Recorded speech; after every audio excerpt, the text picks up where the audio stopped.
والصلاة والسلام على رسول الله وعلى آله وصحبه ومن والاه أما بعد فقد قال الله سبحانه وتعالى في القرآن الكريم بسم الله الرحمن الرحيم إن الله وملائكته يصلون على النبي يا أيها الذين آمنوا صلوا عليه وسلموا تسليما اللهم صل على سيدنا محمد وعلى آل سيدنا محمد وبارك وسلم اللهم صل على سيدنا محمد وعلى آل سيدنا محمد وبارك وسلم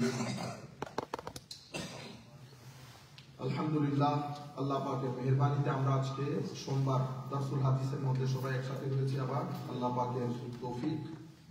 আমরা এই হাদিসে পাকের দর্সে যাওয়ার আগে এই আমাদের লাইলাতুল ইসরা ওয়াল মিরাজের তারিখ সংক্রান্ত একটা বিষয় নিয়ে আমরা আজকে আমাদের কাছে এক ভদ্রলোক একটা বক্তব্য পাঠিয়েছেন। আমাদের পার্শ্ববর্তী একটা এলাকার মসজিদের খতিব, উনি লাইলাতুল ইসরা ওয়াল মিরাজের বক্তব্য প্রোগ্রাম লাইলাতুল ইসরা ওয়াল মিরাজ, এটা তো আমরা আজকে দেখতেছি না, ঠিক না? বাপ দাদারা 14 গোষ্ঠী করে আসতেছে, হঠাৎ করে আমরা আবার নতুন করে এত স্মার্ট হয়ে গেলাম।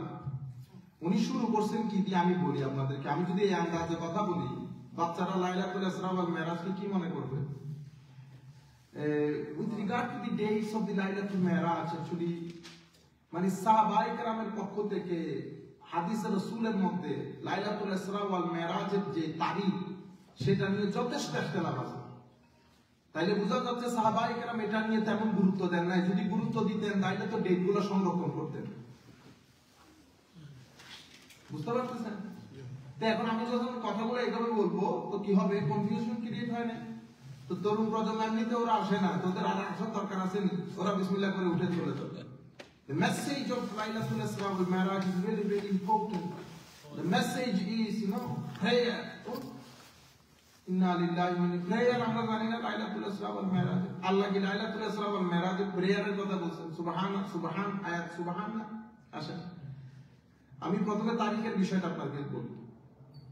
ইসলামের মধ্যে হেন কোনো জিনিস নাই যেটা তারিখ নিয়ে ইখতিলাফ নেই। আল্লাহ রাসূল সাল্লাল্লাহু আলাইহি ওয়াসাল্লামের জন্মের তারিখ থেকে শুরু করে নামাজের ফরজ হওয়া, যাকাতের ফরজ হওয়া, হজের ফরজ হওয়া, একটা তারিখ বলেন যে তারিখের মধ্যে কোনো ইখতিলাফ নেই। বুঝতে পেরেছেন? আমাদের এখানে মানে প্রিজার্ভেশন অফ ডেটস যেটাকে আমরা বলি না হিস্ট্রি, আমাদের এখানে হিস্ট্রি দুইটা, একটা হচ্ছে pre historic zone, post historic zone. Pre historic মানে হচ্ছে যখন কোনো ইতিহাস লেখা হইতো, এটা প্রি হিস্টোরিক এরিয়া। আর একটা পোস্ট হিস্ট্রিক এরিয়া, যখন হিস্ট্রি লেখা শুরু হয়েছে। তো আমাদের নবী সাল্লাল্লাহু আলাইহি ওয়াসাল্লামের আগমন, অতঃপর আমার নবীর বিভিন্ন তালিমাত, সাহাবায়ে কেরাম তালিমাতগুলো তো সংরক্ষণ করেছেন। মেরাজের হাদিস আমি যেভাবে বলেছি আপনাদেরকে 25 জন সাহাবী বর্ণনা করেছেন বিভিন্ন তরিকা দিয়ে, বিভিন্ন চেইন অফ ন্যারেশন। ডেটের ইখতিলাফ সবকিছুর মধ্যে আছে। প্রথম বিষয় হচ্ছে লাইলাতুল ইসরা ওয়াল মিরাজ নামে একটা জিনিস সংগঠিত হয়েছে কিনা, ইয়েস অর নো? কেউ যদি বলে না হয় না, তাহলে তো কাফির হয়ে যাবে, কারণ এটা কোরআনে পাকের আয়াত দ্বারা কি এস্টাবলিশ। লাইলাতুল ইসরা ওয়াল মিরাজের মধ্যে পার্ট তিনটা, as I mentioned yesterday. If anybody declines, if anybody rejects the first part, he will be kafir straight away, because to reject the first part of Mi'raj, it means you are rejecting categorical words of the Holy Quran. Subhanalladhi asra bi'abdihi laylan min al-masjidil haram ila al-masjidil aqsa. Acha. The second part of the Laylatul Isra wal Mi'raj, that means I'raj. If anybody rejects, if anybody does not accept, if anybody does not agree, then he will be gumrah, dalal, potobrosto, misguided. Why? Because the second part of Mi'raj, it is established by ahadith mashhura. I mean the riwayat, a numbers of riwayat, এটা এত বেশি, এটাকে আমরা বলি মাশহুর, মানে ঘটনাটা একেবারে বহুল প্রচারিত। কেউ যদি এটা অস্বীকার করে উলামায়ে কেরামের দৃষ্টিতে সে পথভ্রষ্ট হয়ে যাবে।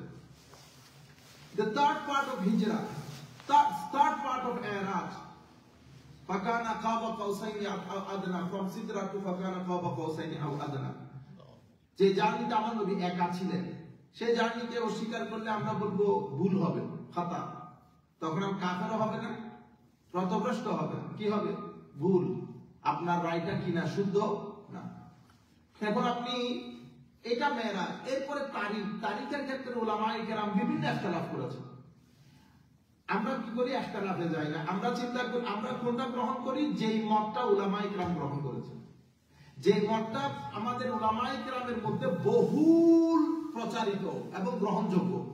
পৃথিবীর যে প্রান্তে যাবেন, যার উলামায়ে কেরাম বলে ইসরা ওয়াল মিরাজ সংঘটিত হয়েছে 27 রমাদান, 27 রজব, 27 রজব। আমি এখন আপনাদেরকে ছোট ছোট বাচ্চা, নাবালেগ বাচ্চা কতগুলো যে আপনারা এভাবে মসজিদে ছেড়ে দিয়েছেন, তো পাগল করে দিবে জাতিকে। বুঝতে পেরেছেন? কারণ এখন তো কোনো বাদ ধরনে আমরাও এসে কথা বলতে পারতেছি না। আমি আপনাদেরকে আজহারের ফতোয়া শোনাই। আজহার বিশ্ববিদ্যালয়ের ফতোয়ার উপরে তার ফতোয়া নাই বর্তমান বিশ্বে।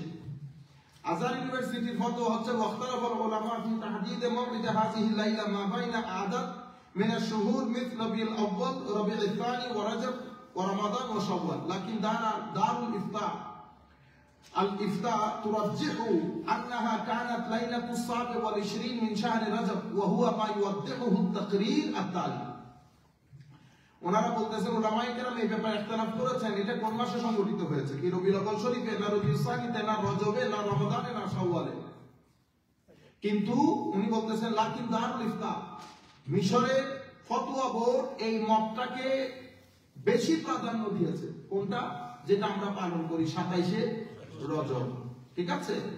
ওরা অবিখুসুস মাওলিদ লাইলাতুল ইসরা ওয়াল মিরাজ আওদাহা দারুল ইফতা আল মাসরিয়া عبر موقعها الرسمي على لسان الدكتور شوقي الله مفتي الجمهورية السابق أن المشهور المعتمد من أقوال العلماء سلفا وخلفا وعليه عمل المسلمين।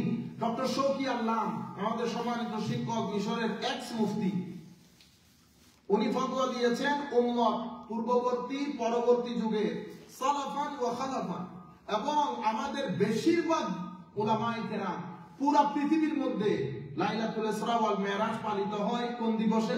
27 রজব। এটাই বেশি গ্রহণযোগ্য, এটাই বেশি।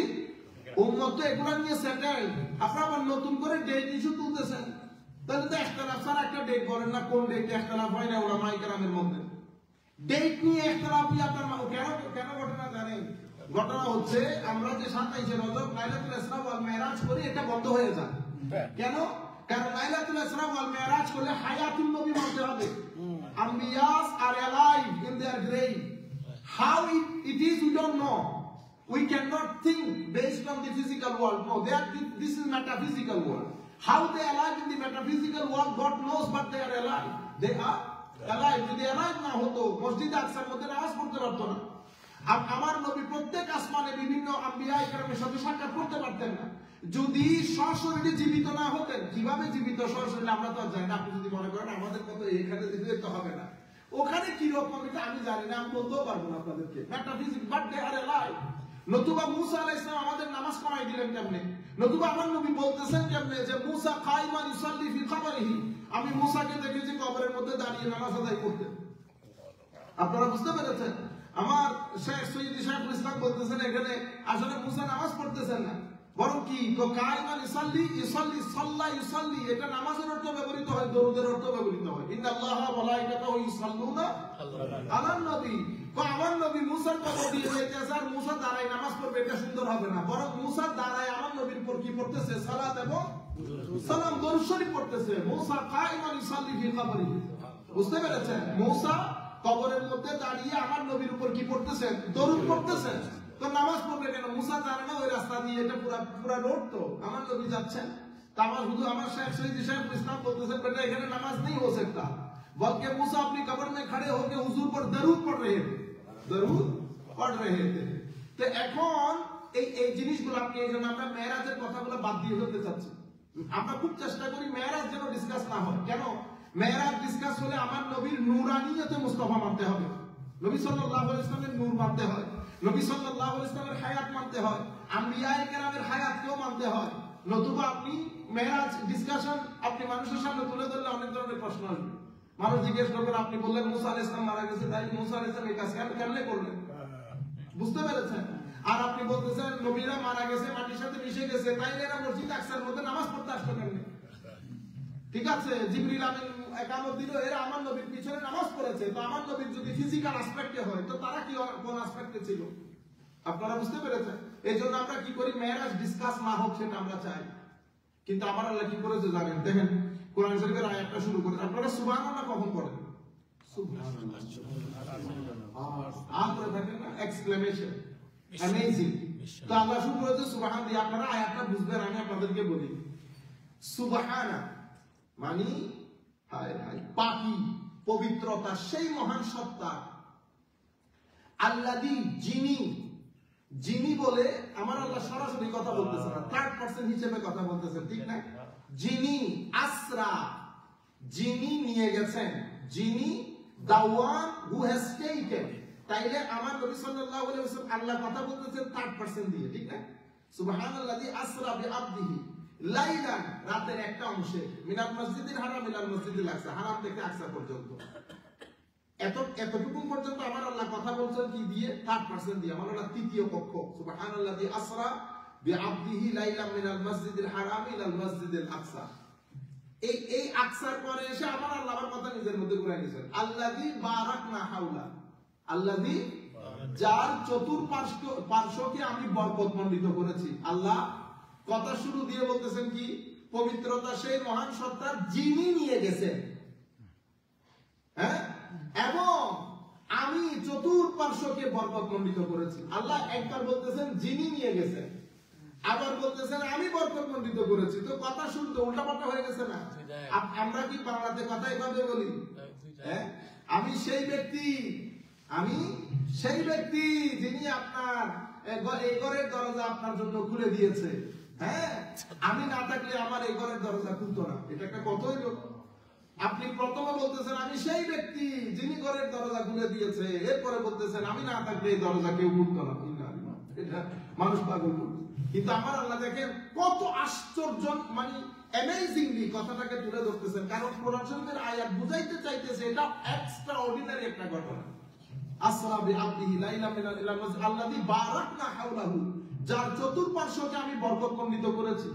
আমাদের এক ভাই তাফসীর করতেছে, তো বরকতমণ্ডিত মানে চতুর্দিকে ফুলে ফলে সুরভিত করেছি। ও আমাদের বাংলাদেশে ফুলে ফলেরা বাবা ছিল, কি বলেন এগুলা? আমি আমার মাথায় কাজ করে না। আরে বেটা, চতুর্পার্শ্বকে বরকতমণ্ডিত করেছি মানে কি? চতুর্পার্শ্বের জমিনের মধ্যে আম্বিয়া সালেহীন সাহিত্য আছে। বাইতুল কুদসে শুধু মুফাসসিরিনে কেরাম কি ফল ফুলের কথা বলছে? এই কথা বলে না। এই ইবনে কাসির, যে আপনি যে ইবনে কাসির থেকে তাফসীরটা করতেছেন, এই ইবনে কাসিরের মধ্যে ফল ফুলের কথা বলেছে, এই ইবনে কাসিরের মধ্যে আবার এই কথা বলেছে যে চতুর্পার্শ্বে আম্বিয়া সালেহীন আল্লাহর ওলিদের কি রয়েছে? মাজার রয়েছে, কবর রয়েছে, মাটির মধ্যে ওরা শুয়ে আছে। তো আল্লাহর নবী ওলিরা মাটিতে শুয়ে থাকার কারণে আমার আল্লাহ বলতেছেন মসজিদে আকসার চতুর্পার্শ্বকে আমি বরকতমণ্ডিত করেছি। আপনি তাফসীর একটা শুনাইলেন, আরেকটা শুনাইলেন না, যে আমি তো দুইটাই শুনাইতেছি আপনাদেরকে। ফলফুলের কত আসছে, আবার কোনটা আসছে? আল্লাহর নবী ওলিদের কবরের কত আসছে। আপনি তাফসীর একটা শুনাইছেন, আরেকটা শোনার নাই। বুঝতে পেরেছেন? ইচ্ছাকৃত করলে এটাকে মুনাফিকি বলে। ইচ্ছাকৃত ভাবে যদি হয় মুনাফিকি, আর ইচ্ছাকৃত হলে আপনি জানেন না, বলেন নাই। দেখছেন? বুঝতে পেরেছেন আপনারা? তো আমি চতুর্পার্শ্বকে বরকতমণ্ডিত করেছি ফলমূল দিয়ে।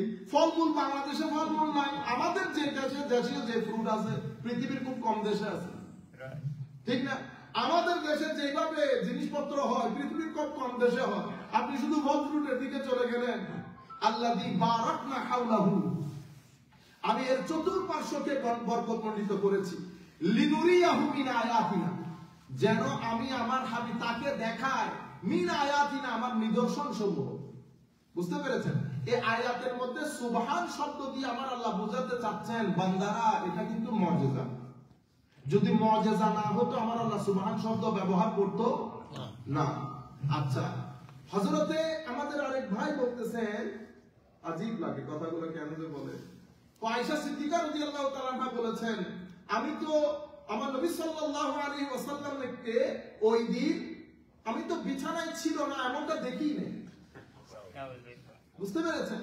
একটা পরে হা হয়ে গেছে। আর এটা সায়েন্স যদি না থাকতো আজকে তোমার কথা মেনে নিতে হইতো। সায়েন্স যদি না, আল্লাহ মেহেরবানি, সায়েন্সে আপনার মুখ বন্ধ করে দিয়েছে। কেন?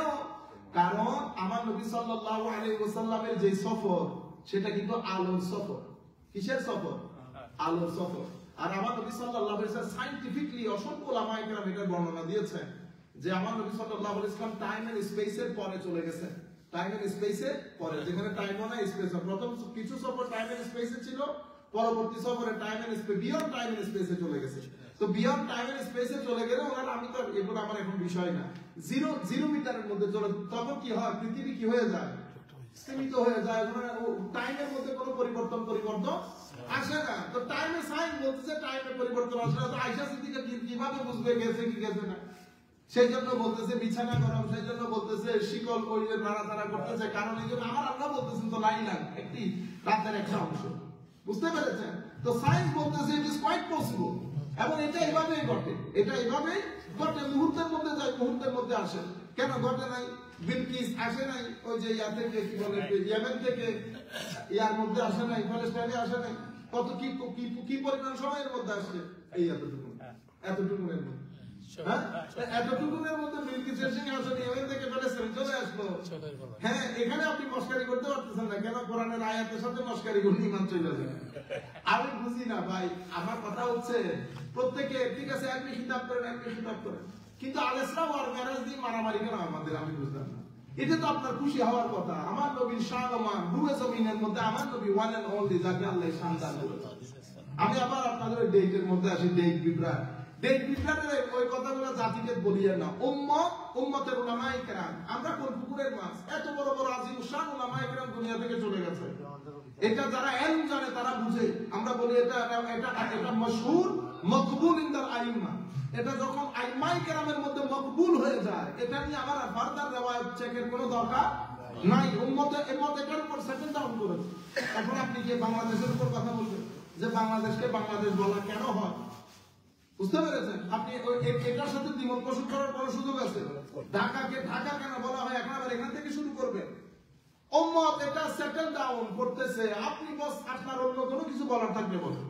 আপনি শুরু করতেছেন ডেট নিয়ে, একটু নাবালেগ বাচ্চা তার মুখ ইয়াকি বাইলে কি হয়, নাকটি বাইলে দুধ পড়বে, সবাই দেখে ওপিনিয়ন দেয়। ইন্না লিল্লাহি ওয়া ইন্না ইলাইহি। বেটা, আমার আন্তরিক অনুরোধ হচ্ছে, বেটা আপনি ডানেও যাইন না বামেও যাইন না। তাফসীর ইবনে কাসির, কুরতুবী, ছোট ছোট তাফসীর ইমাম রাজির কিতাব এগুলো খুলে ওখান থেকে ওনারা যা বলেছেন তা পড়েন। আর যদি ওগুলো না পড়েন, আপনার যদি মনে হয় না আমি শুধু একেন্দ্রিক থাকবো, তাহলে ইবনে কাসির আপনি গ্রহণ করেন।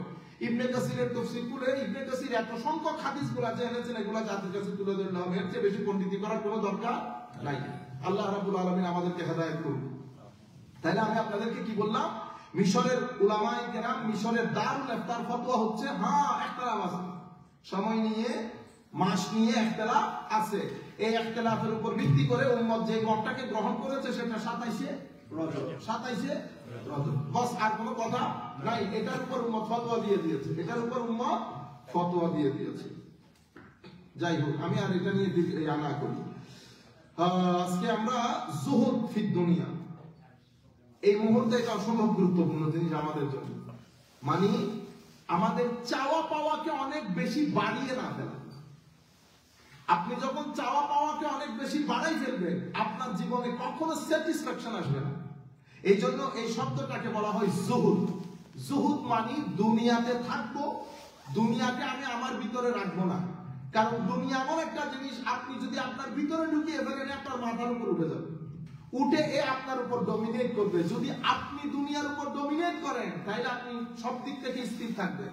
কিন্তু দুনিয়া যদি আপনাকে ডমিনেট করে, আপনি অস্থির হয়ে যাবেন।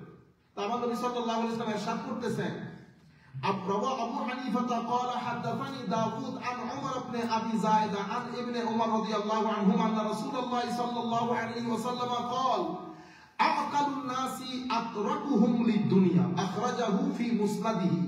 ইমাম আযম আবু হানিফা ওনার মুসনাদ হাদিসে পাকের কিতাব, এটার মধ্যে বর্ণনা করছেন হযরত আব্দুল্লাহ ইবনে ওমর রাদিয়াল্লাহু তাআলা আনহুমা থেকে, আমার নবী সাল্লাল্লাহু আলাইহি ওয়াসাল্লাম ইরশাদ করেছেন, সবচেয়ে বুদ্ধিমান সেই ব্যক্তি যে আপনাদের মধ্যে দুনিয়াকে বেশি পরিত্যাগ করে, সে হচ্ছে সবচেয়ে বুদ্ধিমান, সেই ব্যক্তি সবচেয়ে বুদ্ধিমান।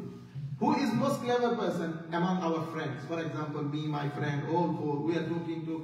Suddenly, Asar Azan, somebody saying Asar Azan, for example. Okay. So who is the most clever person among us, among four of us?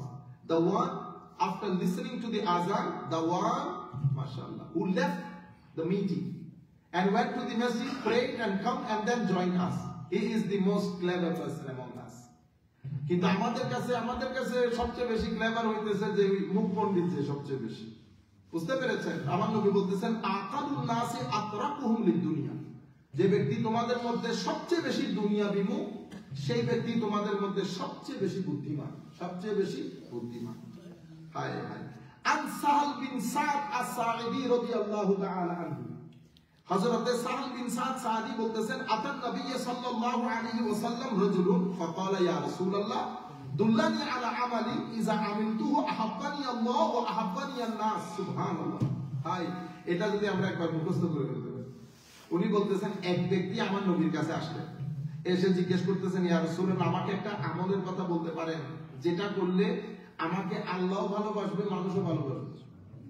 Yeah Rasulullah, could you please say us, tell us something, just one amal. If I do it, Allah will love me and the whole humanity will love me. That means I will be able to get the love from both creator and the creations.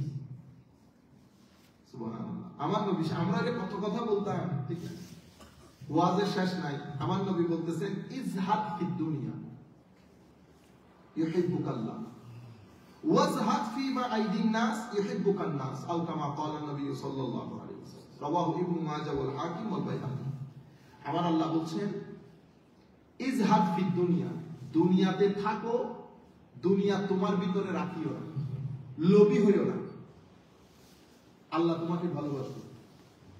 If you live in the dunya but you does not carry dunya inside your heart, Allah will love you. ওয়াজহাদ ফিমা আইদিকান নাস ইউহিব্বুকান নাস, মানুষের সাথে যখন থাকবেন কখনো মানুষ থেকে কোনো কিছু আশা করবেন না, কখনো মানুষের পকেটের দিকে দৃষ্টি দিবেন না, আল্লাহ মানুষও ভালোবাসবেন না, মানুষ আপনার পিছনে দৌড়াবে। তাহলে আল্লাহ কি বলতেছেন, দুনিয়াতে থাকবো, দুনিয়ার লোভ লালসা আমার ভিতরে রাখবো না, আমার আল্লাহ পছন্দ করবেন, মহব্বত করবেন আমাকে। আর আমি মানুষের সাথে থাকবো, মানুষ থেকে কোনো কিছু, কোনো সুবিধা নেওয়া, মানুষ থেকে কোনো কিছু চাওয়া, তার পকেটের দিকে নজর রাখা, এগুলা থেকে নিজেকে বিরত রাখবো, মানুষ ভালোবাসবে।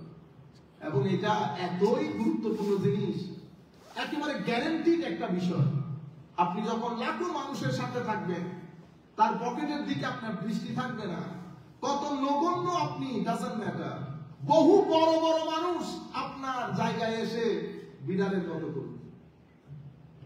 এটা আল্লাহর শান, আমি অসাধারণ জিনিস। আমরা অনেক ছোটকালে হাদিস শরীফটা পড়ছিলাম, দুল্লানি আলা আমালি, একটা আমলের কথা বলেন, আমার নবী এক আমলের কথা বলেছে, যুহুদ। এই জন্য আমাদের এখানে সুফিয়ায়ে কেরাম আছে না, তাসাব্বুফ বলি, তো ওলিদের বেলায়েত পাওয়ার পেছনে যে 7টা মূলনীতি, তার মধ্যে অন্যতম মূলনীতি হচ্ছে যুহুদ। আপনারা বুঝতে পেরেছেন? সমস্ত আল্লাহর ওলি বলেছেন যে 7টা মূলনীতির উপর ভিত্তি করে তাদের বেলায়েতে ফুল ফুটে। এই 7 মূলনীতির এক মূলনীতি হচ্ছে যুহুদ করা। এই জন্য আল্লাহর ওলিরা, ইভেন হুজুর সৈয়দ শাইখুল ইসলামের আমার উস্তাদের, ওনার পীর শাইখ হযরত শেখ আব্দুল কাদের জিলানী রাদিয়াল্লাহু তাআলা আনহুর প্রপৌত্র, উনি ইরাক থেকে হিজরত করে পাকিস্তান চলে যান আইয়ুব খান সাহেবের আমলে। তো যখন ওখানে যান, তো আইয়ুব খান সাহেব পুরো মিনিস্ট্রি সবাই গিয়ে হুজুরকে সম্বর্ধনা জানিয়েছেন। তারা এমনিতে তো ওলি পাগল, নবী পাগল, আরো শেখ আব্দুল কাদের জিলানীর প্রপৌত্র। সুবহানাল্লাহ। আইয়ুব খান সাহেব গেলেন সন্ধ্যার দিকে, ওনার পুরা ক্যাবিনেট নিয়ে। হুজুর বলে দিচ্ছেন উর্দুতে, আরেকজন আরবিতে ট্রান্সলেট করতেছেন, হুজুর মেরে লাই কোই ভি খিদমত হো তো হুজুর গরিব কো ইয়াদ করনা। হ্যাঁ, বুঝতে পেরেছেন তো? মানে আমাকে হুজুর কোনো যদি কোনো কিছু প্রয়োজন হয়, if you need anything please remember me. তখন হুজুর জবাব দিচ্ছেন যে ব্যক্তি ট্রান্সলেট করতেছেন তাকে, কো বেটা ইসকো কে দো कि अगर अल्लाह की खजीना खत्म हो जाए तो मैं इसके पास आऊंगा। মানে যদি আল্লাহর ট্রেজারি নোট শেষ হয়ে যায় তাহলে আমি তার কাছে আসব। আপনি চিন্তা করতে পারবেন এরকম স্ট্রং, এরকম পাওয়ারফুল একজন প্রধানমন্ত্রীর প্রতি, প্রেসিডেন্টের প্রতি একজন আল্লাহর ওলির জবাব। হ্যাঁ, এই জন্য ইমাম গাজ্জালী রাহমাতুল্লাহি আলাইহি যখন ওনার ছাত্র, মনে আছে কিনা জানি না, জুমাতে বলতেছিলাম, ওনার ছাত্র যখন চিঠি লিখছে, হুজুর আমাকে কিছু ওয়াজ নসিহত করেন, তো বলতেছে বেটা 4টা জিনিস করবা, 4টা জিনিস ছাড়বা। Do 4 things, leave 4 things, abandon. যে 4 জিনিস ছেড়ে দিবা, তোর মধ্যে প্রথম জিনিস হচ্ছে ওয়াজ করবা না। কি করবা না? ওয়াজ করবা না। ওয়াজ পেটে ভাত থাকতো না, ওয়াজ করবি না বেটা। কারণ আমরা ওয়াজ আর বক্তব্যের মধ্যে মিশাই ফেলি। বাংলাদেশে এখন ওখানে ওয়াজ করিবে, কি ওয়াজ করিবে, তুই কেমনে ওয়াজ করবি, আমি কেমনে ওয়াজ করবো, আমি বক্তব্য দেই, আলোচনা করি, একটা নির্দিষ্ট বিষয়ে মানুষকে এডুকেট করি, ওয়াজ করি না। ওয়াজ তো অনেক বড় জিনিস। ওয়াজের জন্য সিজদা লাগে, ইবাদত লাগে, রিয়াজত লাগে। ওয়াজ তো জবান দিয়ে বের হবে, আরেকজনের সিনা বিদীর্ণ করে পিছনের দিক থেকে নিয়ে যাবে, এটার ওয়াজ বলে। আমাদেরটা ওয়াজ না, আমাদেরটা হচ্ছে আলোচনা, বক্তব্য। ওয়াজ আর বক্তব্য এক জিনিস না, বুঝতে পেরেছেন? এজন্য আপনারা বলেন খতিব, কেন? কারণ খতিব খুতবা দেয়, মানে বক্তা, ঠিক আছে? আর ওয়াজ মানে নসিহা, তো যিনি করেন উনি ওয়াইজ। তো আগে বুজুর্গানে যিনি ওয়াজ করতেন সেটা ঠিক আছে, আমরা কেমনে ওয়াজ করব? তো উনি বলতেছেন বেটা ওয়াজ করবি না। কখনো যদি ওয়াজ করতেই হয়, খবরদার ভারী ভারী কথা বলতে যেও না। উম্মতকে সিম্পল সিম্পল কথার মধ্যে এটা করো, এটা করিও না, এবং এমন কথা বলিও না যেটা তুমি করো না। দেখছেন? এভাবে আরো অনেক কথা বলেছেন। পরে শেষে গিয়ে বলতেছেন কখনো কোনো বড় লোকের মজলিসে বসবা না। বড় লোক বলতে যারা দুনিয়াদার, মালদার লোক, তাদের মজলিসে যাবে না, অ্যাভয়েড করবে। যদি যেতেই হয় কখনো তাদের কাছ থেকে হাদিয়া নিবে না। আর কি বলবে? হাদিয়া যদি নেন তো কি হয়, দিনের গায়রত বিক্রি করে ফেলে না। যখন বড় বড় লোকের দরবারে গিয়ে পয়সা গ্রহণ করেন, আমাদের বড় বড় আলেমরা কি কাজটা করেছে? তো আমরা যখন এখন করতে যাই, গায়রত দেখাইতে যাই, তো বড় বড় লোকগুলা বলে তোমরা কি, তোমাদের উস্তাদরা আইসা নেন। কিন্তু এখনো পর্যন্ত যদি আপনি গায়রত দেখান, তো আমি এক মজলিসের মধ্যে একটা নির্দিষ্ট কারণে বলছিলাম, বেটা টাকা পয়সার কথা বলতেছেন, আমাদের জুতার ফিতাও কিনতে পারবেন, আমাদের জুতা ফিতাও কেনা যাবে না। আমার নবীর বাজারে যারা বিক্রি হয়ে যায়, তো তাদেরকে টাকা দিয়ে কনভিন্স করে এটা ফার আওয়ে, তাদের জুতার ফিতাও কিনতে পারবে না। আমাদের হুজুর সাইয়্যিদ সাহেবুল ইসলাম একটা নির্দিষ্ট কথার উপর ভিত্তি করে বলছিলেন যে একজন অনেক টাকা অফার করছেন, বেটা ইতনি অফার, ইতনি পয়সা, হ্যাঁ हम तो दूर की बात हमारी बेटी की जिंदगी में नहीं खरीद सकते। বুঝতে পেরেছেন? কিন্তু আনফরচুনেটলি আমাদের এই লাইনের মধ্যে আমরা বড় মানুষ দেখলে মাঝে মধ্যে অনেক দুঃখ, মানে অসহায় লাগে। আমি কথাগুলো এত শক্ত করে বলতেছি, অনেক মানুষ শুনতেছে, অসহায় লাগে মাঝে। আপনারা বড় মানুষের কাছে গিয়ে কি যে করেন, পাগল হয়ে যায়। আমাদের ওখানে চট্টগ্রামে একজন ওখানে গিয়ে আরবি শরীফে মাসে একবার, তো উনি ওখানে ঢুকলে 2000 5000 অবস্থা বেড়ে যায়, 1000 একটু সিনিয়র হলে 5000। অসংখ্য ওলামায়ে কেরাম শুধুমাত্র গেট দিয়ে ঢুকে টাকাটা নিয়ে চলে যায়। এগুলো আমার মসজিদের মধ্যে আইসা আমাদের তাকওয়া পরহেজগারি শিখে। আপনারা বুঝতে পারতেছেন? এই যে এই কারণে এগুলো আমাদের এদের কথাবার্তাগুলোর মধ্যে কোনো তাসির আসর কোনো কিছুই নাই। ইমাম গাজ্জালী রাহমাতুল্লাহ আলাইহি বলতেছেন বড় মানুষের মজলিসে বসিও, যদি বসতে হয় তাইলে ফুলুস নিও না। হযরতে জুনাইদ বুগদাদি রাদিয়াল্লাহু তাআলা আনহু, উনি তো হজের মৌসুমে হজে, তখন সবাই শুনছেন, এবং তৎকালীন যুগের যিনি মুসলমানদের খলিফা ছিলেন, উনি শোনার পর গভর্নরের মাধ্যমে ওনার কাছে বেশ কিছু স্বর্ণ মুদ্রা পাঠানো হয়েছে। উনি তখন মক্কা শরীফে, তো উনি তো কোরআনে পাকের তিলাওয়াত করতেছিলেন। খাদেম এসে বলতেছে, হুজুর সরকারি লোকজন এসে বাইরে দাঁড়িয়ে আছে। তো কেন? তো হুজুর ওদের হাতে ব্যাগ ট্যাগ দেখলাম, মনে হয় এই তোফা নিয়ে এসেছে। হ্যাঁ, হুজুর আসেও নাই। খাদেমকে বলতেছে ওদেরকে বলো চলে যাইতে, ওদের সাথে আমাদের কোনো মুআমালা নাই। অর্ধ পৃথিবীর শাসকের, গভর্নরকে একজন জুনাইদ বুগদাদির জবাব। সেই জন্য জুনাইদ বুগদাদিরা উঠলে বাজার হইতো, বসলে হাট হইতো। এখন আমরা উঠলেও অন্ধকার, বসলেও অন্ধকার। বুঝতে পেরেছেন? আল্লাহর ওলিদের এত এত ক্ষেত্র, মানুষ দিন রাত করে টাকা দিয়েছে। কেন দিয়েছে? এতগুলা মসজিদ ইংল্যান্ডের বুকে আল্লামা ফুলতলি রাহমাতুল্লাহ আলাইহির মাধ্যমে প্রতিষ্ঠিত হয়েছে। অলমোস্ট প্রত্যেকটা মসজিদ, প্রত্যেকটা টাউনের মধ্যে 3-4-5টা যে মসজিদ বাঙালি মোস্টলি আল্লামা ফুলতলি রাহমাতুল্লাহ আলাইহি ওনার যুগে ওনার খলিফারা, ওনার মুরিদরা করেছেন। কেন করেছেন? উনি যদি নিজে টাকা নিতেন তো করতো কোনোদিন? কে কাকে টাকা দেয় সবাই বুঝে না। কিন্তু যে পিস দিয়েছে দুনিয়াকে, মাল ও দৌলত ভর্তি হয়েছে, উনিও টাকা দিয়ে যার যা করা দরকার উম্মতের জন্য করে চলে গেছে। কিন্তু আমাদের এখন বড় অসহায়, বড় বড় মাঝে মধ্যে বড় নিজেদেরকে মানে ইয়া লাগে যে। যাই হোক, আল্লাহ রাব্বুল আলামিন আমাদের হামে ও নাসির হোক। ও মানুষের সাথে থাকবা, মানুষের পকেটে টাকা না, মানুষ তোমাকে মহব্বত করবে। আর আবি হুরায়রা রাদিয়াল্লাহু তাআলা আনহু قال সুবহানাল্লাহ إن الله سبحانه وتعالى يقول يا ابن آدم تفرغ لعبادتي أملأ صدرك غنى وأسد فقرك وإلا تفعل ملأت يديك شغلا ولم أسد فقرك رواه الترمذي صدرك غنى যদি তুমি আমার ইবাদত করো, আমি কথা দিচ্ছি আমি তোমাকে অমুখাপেক্ষী এবং বেনিয়াজ করব। কোথাও মাথা পাততে হবে না, কোথাও তোমার হাত পাততে হবে না, আমি তোমাকে কথা দিচ্ছি। আল্লাহ সাদরাকা গিনান, তোমার সিনাকে আমি বেনিয়াজ করব। ওয়া ইল্লাম তাফআল ওয়া আসুদ্দু ফাকরা, এবং তোমার গরিবি দূর করে দেব।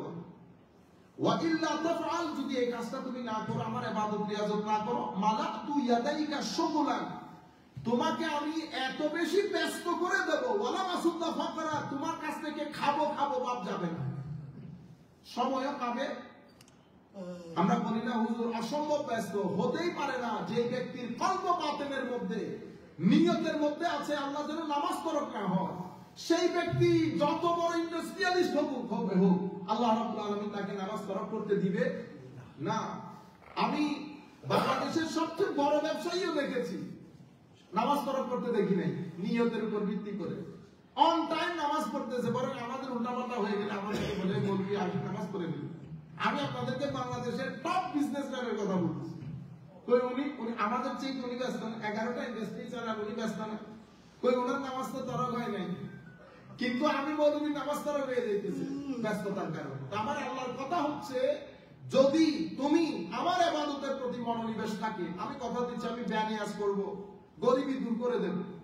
আর যদি তুমি আমার ইবাদতের প্রতি খামখিয়ালি করো, এটা যদি তুমি কনসেন্ট্রেট না করো, তাইলে তোমার ব্যস্ততা তোমার জিন্দেগি থেকে সরবে না, এবং তোমার খাই খাই ভাবও তোমার কাছ থেকে যাবে না, কোনোভাবেই তুমি স্যাটিসফাইড হতে পারবে না। স্যাটিসফ্যাকশন একটা বড় নিয়ামত আল্লাহ রাব্বুল আলামিনের পক্ষ থেকে, যে আলহামদুলিল্লাহ রাব্বিল আলামিন, এটা বলতে পারা কিন্তু অনেক বড় নিয়ামত। এটা একটা হচ্ছে মুখে মুখে বলা, এটা আমিও বলি আপনিও বলেন, হ্যাঁ আমিও বলি আপনিও বলেন। কিন্তু আমি দেখছি আমার ভাই, যেই ব্যক্তি যেই মানুষগুলো মাসে 10,000 টাকা ইনকাম করতে পারে নাই, তারা যখন 10 লাখ টাকা ইনকাম করতেছে মাসে, হ্যাঁ তবুও তাদের ভিতরে আমি স্যাটিসফ্যাকশন দেখি না। এমনি বলতেছে আলহামদুলিল্লাহ আলহামদুলিল্লাহ, ও বা আলহামদুলিল্লাহ, কিন্তু ভিতরে ভিতরে তো আলহামদুলিল্লাহ জায়গায় নাই। হ্যাঁ তখন আবার চাই যে আজকে যদি দাওয়াত হয়, আজকে ফ্রি, কেন আজকে দাওয়াত নেই, আজকে আবার কি মন খারাপ, দাওয়াত একটা আজকে মন খারাপ। বুঝতে পেরেছেন? মানে এক সময় ওয়েট করতো ডেলি এক দাওয়াতের জন্য, এখন ওয়েট করে ডেলি 3 দাওয়াতের জন্য। 2 দাওয়াত না থাকলেও যদি এক দাওয়াত হয় 5 দাওয়াত, দিন ভালো দেখতেছে না। 40,000 টাকা এক ভদ্রলোক কামাই করতো আগে, বড় কষ্টে চলছে। সেই ভদ্রলোক এখন আমাদের দেশে তো এখন ভাইরাল, সব ভাইরাল। 12-14 লাখ টাকা কামাই করার পরেও আলহামদুলিল্লাহ এটা আসতেছে না মুক্তি। এমনি বলে আলহামদুলিল্লাহ সবাই, আমি ওই আলহামদুলিল্লাহর কথা বলতেছি, আমরাও বলি ওই আলহামদুলিল্লাহ। আলহামদুলিল্লাহ এখান থেকে আসো আলহামদুলিল্লাহ রাব্বিল আলামিন, আল্লাহ দরবারে শুকরিয়া। এই জিনিসটা আসতেছে না। এই জিনিসটা যাদের কাছে আসে এটা অনেক বড় নিয়ামত, এটা মাথায় রাখবেন, এটা আমার আল্লাহর তৌফিক যদি আপনার ভিতর থেকে এটা আসে। আচ্ছা, এর পরবর্তীতে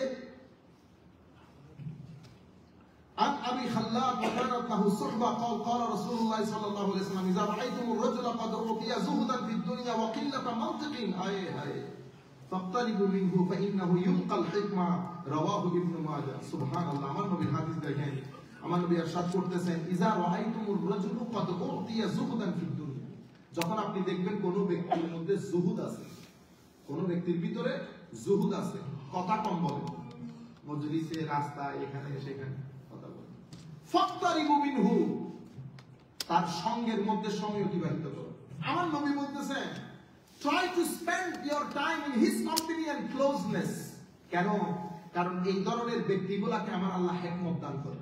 ফাইন্নাহু ইউকাল হিকমা, কি বলতেছে আমার নবী বলতেছেন ইযা রাআইতুমুর রাজুলা ক্বাদ উতিয়া লাহু ক্বাদ উতিয়া যুহদান ফিদ দুনিয়া, তুমি যখন দেখবা কোন ব্যক্তিকে আমার আল্লাহ জহুদ দান করেছে দুনিয়ার মধ্যে, রাস্তাঘাটে দাঁড়ায় দাঁড়ায় কথা বলা, গল্প সল্প করা, এগুলোর ভিতরে নাই, এবং ওয়াকিল্লাতুল মানতিক, তুমি কথা কম বলে, তো তুমি ফাত্তারিবু মিনহু, চেষ্টা করিও তোমাদের সময় তার নৈকট্যের মধ্যে অতিবাহিত করতে।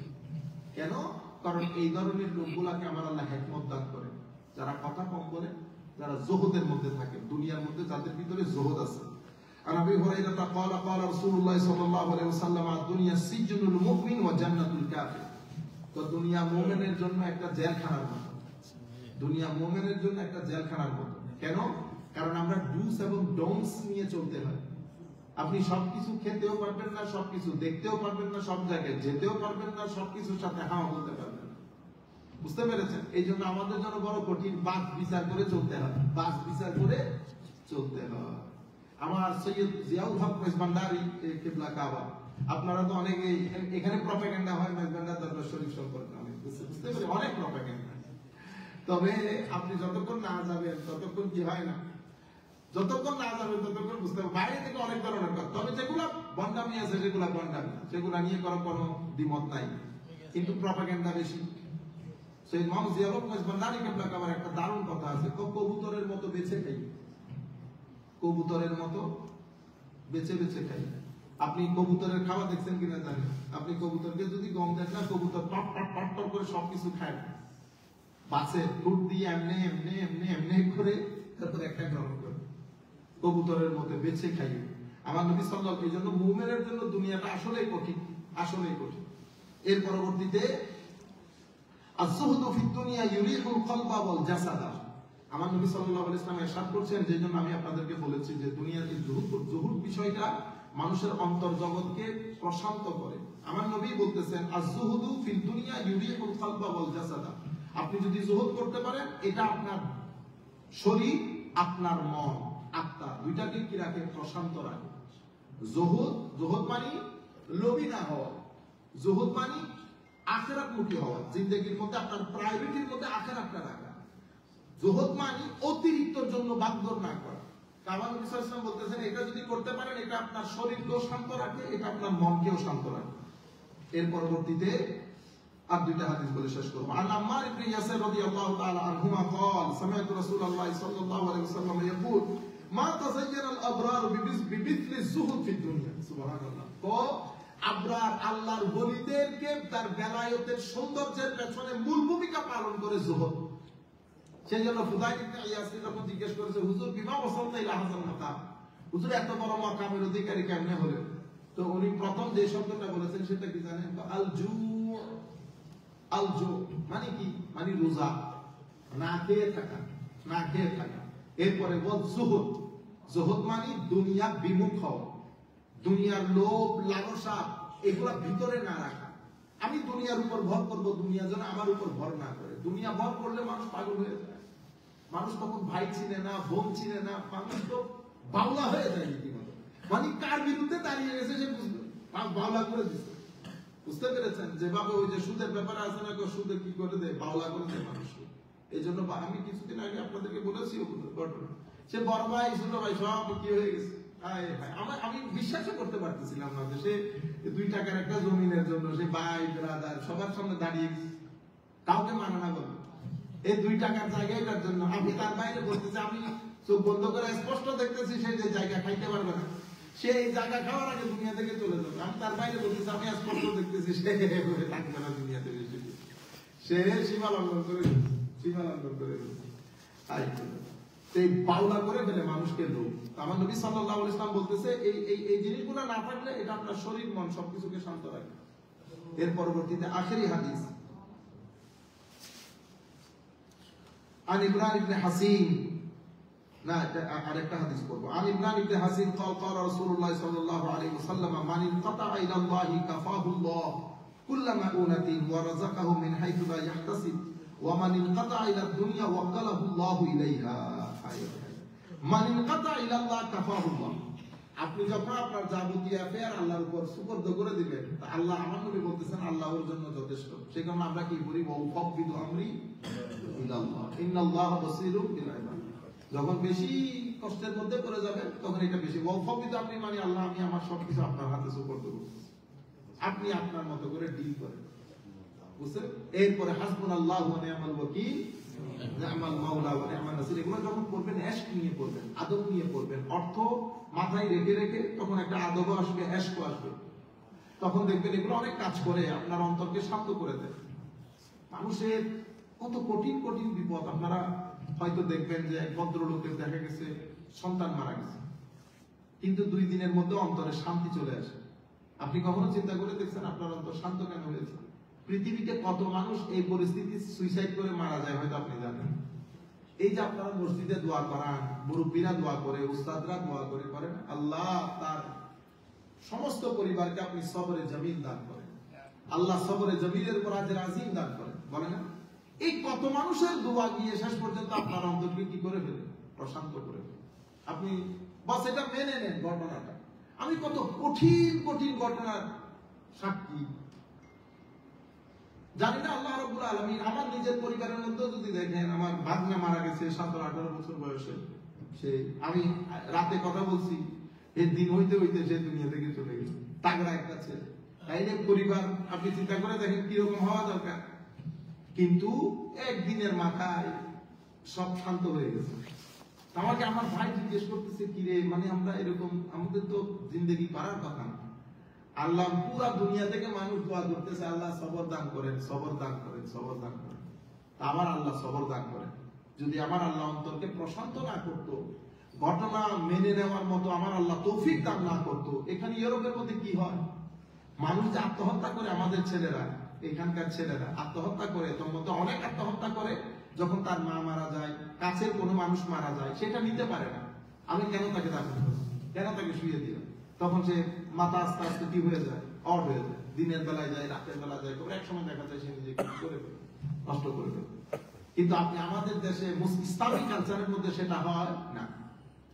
দেখেন আপনি শান্ত হয়ে গেছেন, আপনি যখন ওয়াফাবিদু আমরি ইলাল্লাহ ইন্নাল্লাহা বাসীরুম বিল ইবাদ, এটা যখন আপনি জেনে শুনে পড়বেন, পৃথিবীতে কত বিপদ আপদ আপনার কাছে আসবে, আপনাকে ফেলতে পারবে না। দেখবেন যে আপনি নরমালি আছেন, এটা আল্লাহ পাকের খাস দয়া আপনাদের আমাদের উপরে। আমার নবী সাল্লাল্লাহু আলাইহি ওয়াসাল্লাম বলেছেন, যখন আপনি আপনার বিষয়গুলো আল্লাহকে সুপর্দ করবেন, আল্লাহ আপনার জন্য কাফি। আমানি ওয়া রাযাকাহু মিন হাইসু লা ইয়াহতাসিব, এবং রিজিকের দরজা আল্লাহ খুলে দেবেন, আপনি কল্পনা করতে পারবেন না। আমানি কাতা ইলা দুনিয়া ওয়াক্কালাহু আল্লাহু ইলাইহা, আর আপনি যদি মানে দুনিয়ার প্রতি আপনার মনোনিবেশ হয়ে যায়, তো আমার নবী বলতেছেন দুনিয়া আপনার উপর চলে বসবে, আল্লাহ দুনিয়াকে আপনার ওয়াকিল বানাই দেবে, দুনিয়া উইল বি ইওর গার্ডিয়ান।